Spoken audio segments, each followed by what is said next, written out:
buterevu nkwaniriza nateera ku mukutu gaggadde ogwa kujja kagate exclusive ate gwe naawe ali ku Focus 256. Thank you so much wenye okubeera ng'olaba ebyafaayo bye tusinga okuba nga tukuwa naddala ebyo by'otaawulira by'otaalabako ate byebatakunyumiza. Ndine kojja kagato okulaba nga tumulungula ensonga ez'enjawulo. Naku lwaleero tuli ku episode yaffe eyokusatu nga tunuulira Lord Fred Sebatta, Paul Kafeero wamu ne Amani basudde butya we batambuzanga endongo ate era ani akira kwani ku kino ani akira kwani ku kiri. Abadde agoberera episode zaffe ziri ebbiri twayogera ku bulamu bwabwe enkula yaabwe gye bazze bakulamu gye batandikamu endongo bonna abasatu ate era lunaku lwali tugenda kutunuulira ku kikula oba tugenda kutunuulira ku kye bayita fame and popularity. Tugenda kutunuulira ku byebyo ku bana abasatu oba ani akira kwani ku kino era lwaki ono akikira locally and internationally byonna byetugenda okuba ntugeraageranya. Kojja wangi sebo nkwaniriza sebo obulamu bugamba ki bulungi sebo ye nga mutya sebo ye tuli agamba ki mama ali eyo mukadde lumunyiga lumubalembirizi katongera okumuseka mu ssaala mukadde naye abeere nga ssuuka.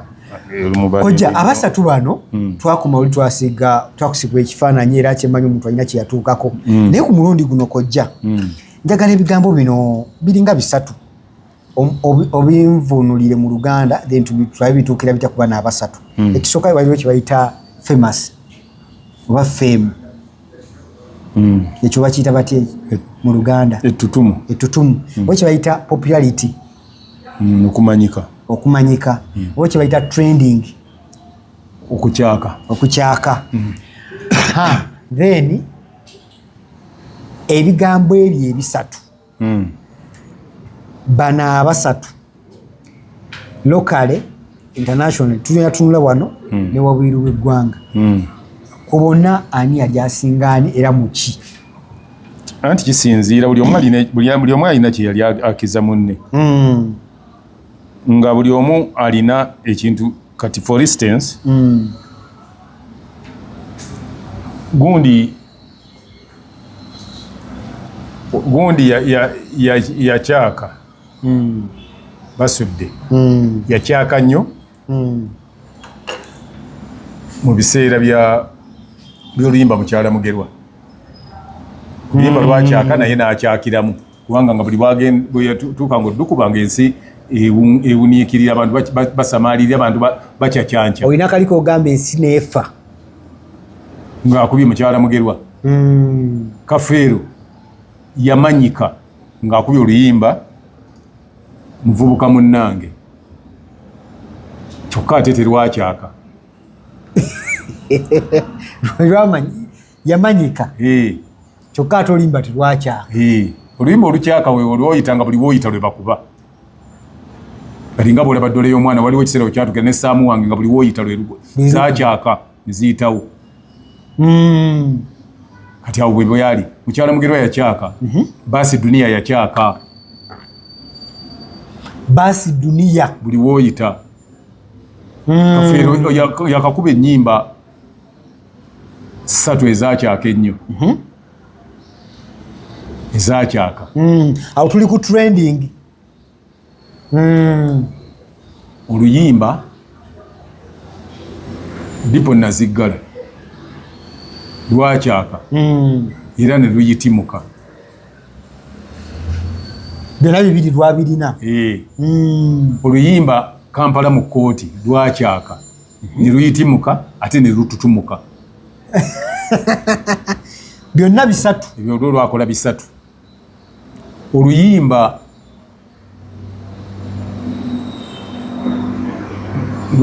gundi ogambe dole omwana wange ete yakolako kimu yakyaka. Era naye ate yakyaka era n'ayitimuka naye kuba abantu basigala mu nnyimba zonna kati Sebatta zaalina ezimutunda. Dole w'omwana era bw'oyogera ku Sebatta ennyimba ezi dole w'omwana ne Saamu wange zakyaka ne ziyitimuka. Naye ate gundi kye yakola ye ate n'akuba Walumbe Zaaya n'akyaka n'ayitimuka n'atutumuka. byonna bisatu n'abikola. Ezo ennyimba za Kafeero esatu z'alina. Esatu muze yakuba ebintu bisatu nga bizikola. Okay. Ate n'akuba waliwo oluyimba lwe yakuba olulala. Dwo lwakyaka. Luliwa? Lwe bayita Diikuula. Zikiwe n'enya amazina. Ezo ennyimba ezo ebyagibwa Diikuula byakyaka nga buli kaseera balinda birala babyagala bigenda beerako akabanga ne biggwako. Kozi yakubanga mu pati. Kati naye ennyimba olukyase ne luyitimuka ate ne litutumuka lwo teruggwaawo ye Walumbe Esaaya. Yayitimuka yatutumuka yakyaka. Kati okumanya terukyasobola kumala lunaku nga tebalukubye. Amaanyi gaalwo ekyo kibayita okubanga watutumuka. Ate basudde yaaliwa ziriwo ezitukwata bino ebisatu. Mukyala Muguba lwakitimuka ne lukyaka Baasi Dunia.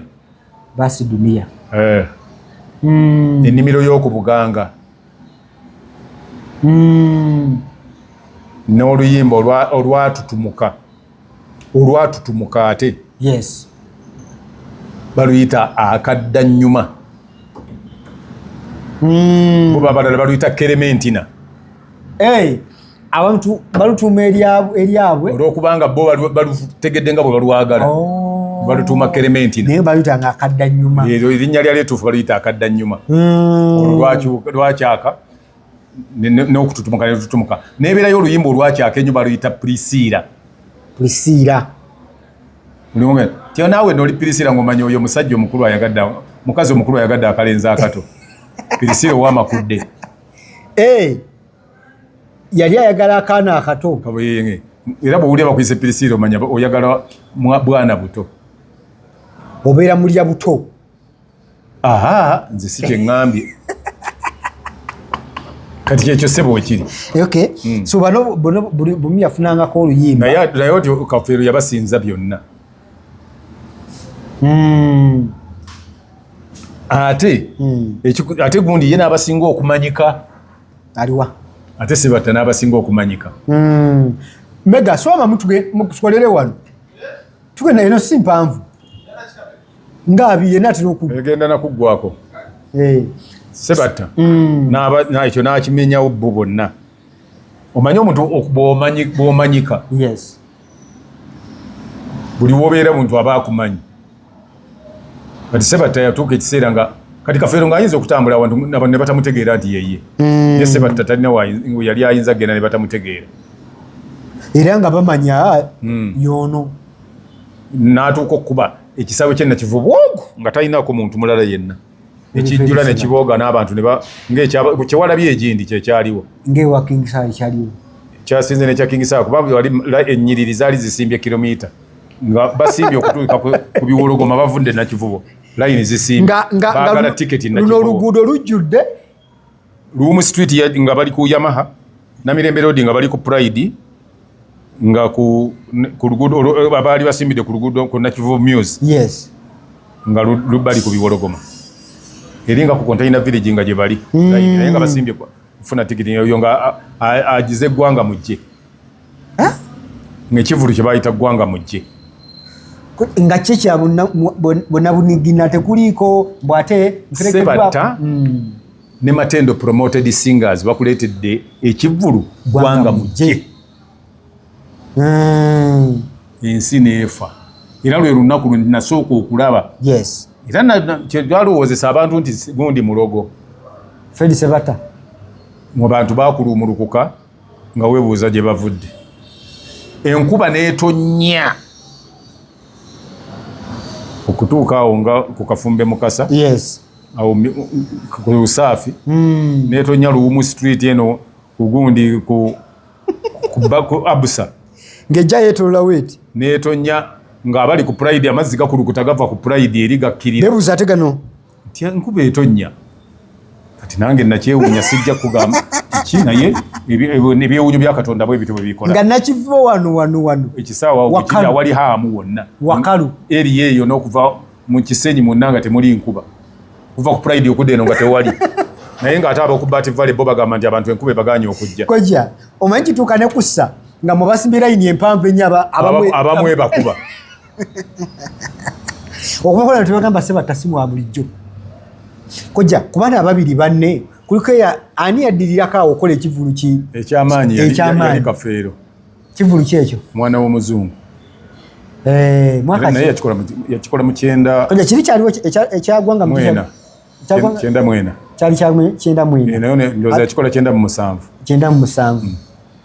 nga nakyo ne bakayimbira nakyo kyajjula ne kibooga naye nga nakyo kyalina kivugo nanti kiri nkyogera kuba yali buwoomu oli ate ono yali awerekeddwako ne baddamu ne bakola ekirala nga bali basatu Kafeero Kasozi ne basudde era nabyo ne bijjula naye kyova olaba ngamba Kafeero gundi base batayiye basinga nti yali omu Matendo promoted singers nenga wano bagata kulabako bagata gundi Kampala Music Stars ne bagata ne Kabuladda okukola ekivu so ne wakwade ekyabwe kyali kimanyi kyali kyabangi ekitegeeza kojja basudde talinamu kwawo sho yeyiwe ey'amaanyi yagikola mwaka kijogamba nti yakola ekivulu nga yakafulumya oluyimba lwe bayita ekiwuka ekyagwa mu ntamu buli we yakolera wonna bwabooga yakola ekibuye yakubako ekisaawe nga teje teyakola kisaawe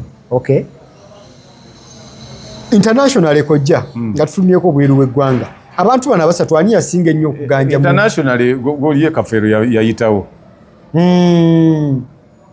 kitiba kyogera nako kwe kubeera nga atuuka n'okuweebwa awaadi ya gundi eno golden boy ye yataliko nakutegeeragana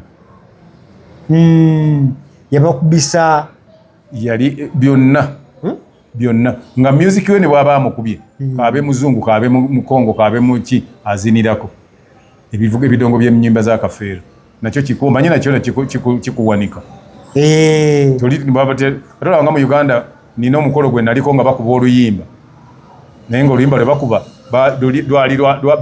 lwali ku mufu lijje gye baalukubira lwa mufu nga bonagamba nti balumba ezaaya nga wate wano balukozesa kufulumya mugole nobagamba naye nakada bagamba nga bakitegeera bo bali ku kidongo bawunyumya ekidongo tebamanyi waliwo n'oluyimba lwe bayita Kipa Kisangameni lwalingala oli alojja busezi na bulogo buli Kongo kati ate nga lulina ebidongo birungi naye nga ate wano oyinza oddukubiraomwana alukubanga omugole afuluma waliwo n'oluyimba lwowulira lwe bayita Matata ya Mwasi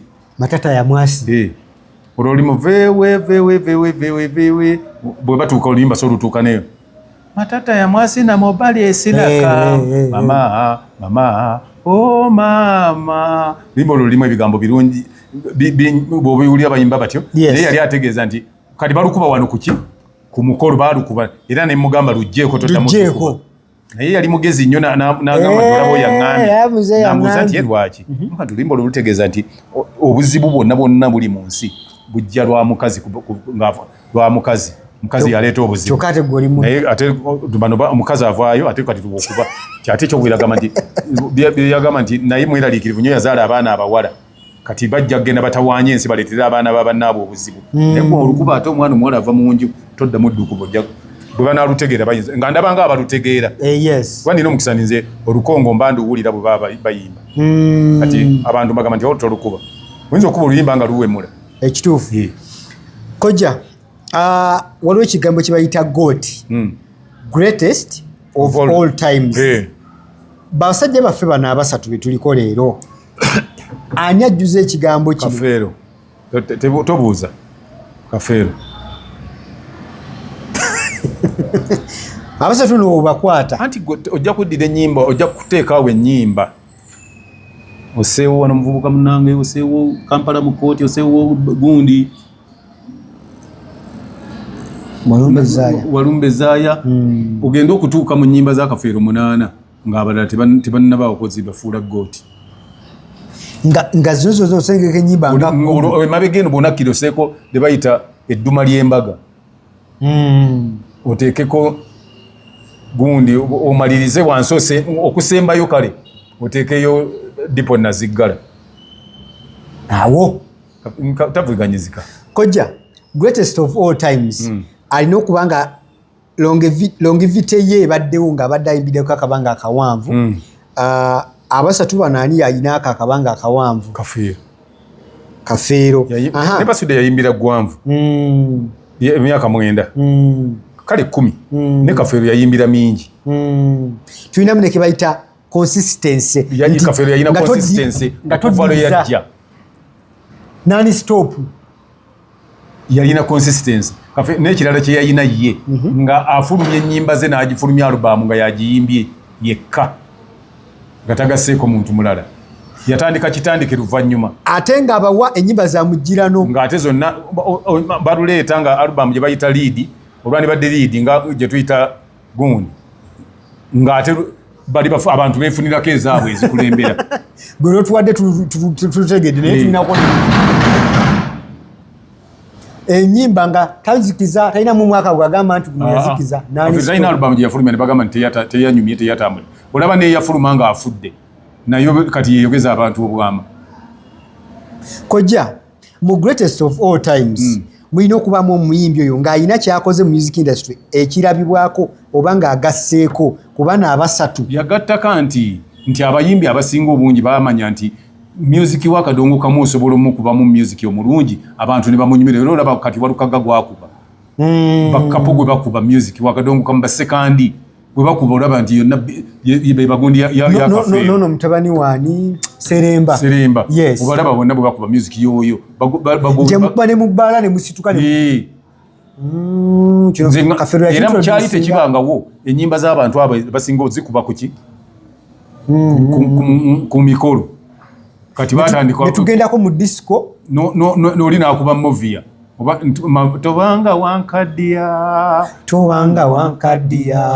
enamba y'ekikulu yambulako muntu wange kambenga n'oyo naawe talwana era tayomba so omudigido nakubira lulyo oluyimba lwe bayita Prince Roni gwe njagala okuwola ebbanja lyange ne bondyoza amanya sisobola kuloopa so greatest of all time kojja mu greatest of all times mulina okubaamu abantu ng'otonzeewo omukululo gwe weegulinga naye oba ovudde mu bulamu bw'ensi eno tuggulako tugamba omukululo weeguli olwaleero Kafeero taliiwo yafa yes n'abaana ba Kafeero omwana wa Kafeero yennyini bw'ayimba olowooza Kafeero yayimba ne sekandi bw'ayimba olowooza Kafeero n'ennyimba ezimu temumanyanga ndi si yaziyimba Kafeero waliwo n'omulezi gwe bayita Dash Kafeero abo bonna bagoberera ye Walukaga bw'ayimba owulira otya he was inspired by Kafeero ate Walukaga yenyumiriza nnyo mu Kafeero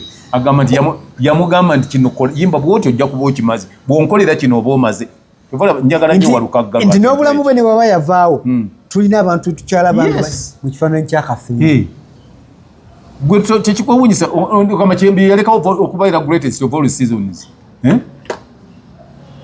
eggwanga libaddeko ne limala emyezi 4 nga lyogera ku muntu omu Kafeero n'abaana be baani ababe n'abatali babe oluvannyuma lw'emyaka kumpi 2 kati ali great okusinga oyo omulida ne batuuka n'okubuuza nti abayimbi abalala tibaafwa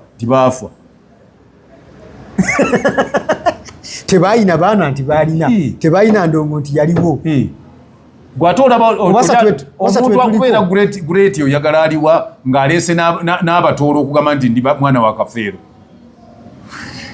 oli n'ava gye yavudde n'ava mu ggwanga lye mu kika kye mu disitulikiti ye n'agamba nze ndi mwana wa Kafeero nga tamumanyi teyamulaba nako waliwo n'abantu be baazaalanga Kafeero yafaddanga nabo bagamba nti taata waffe ye Kafeero kojja greatest of all times alina okuba nga ali versatile ng'asobola okuba okusuna ebivuga asobola okuyimba asobola okuwandiika kakati Kafeero byonna yali abikola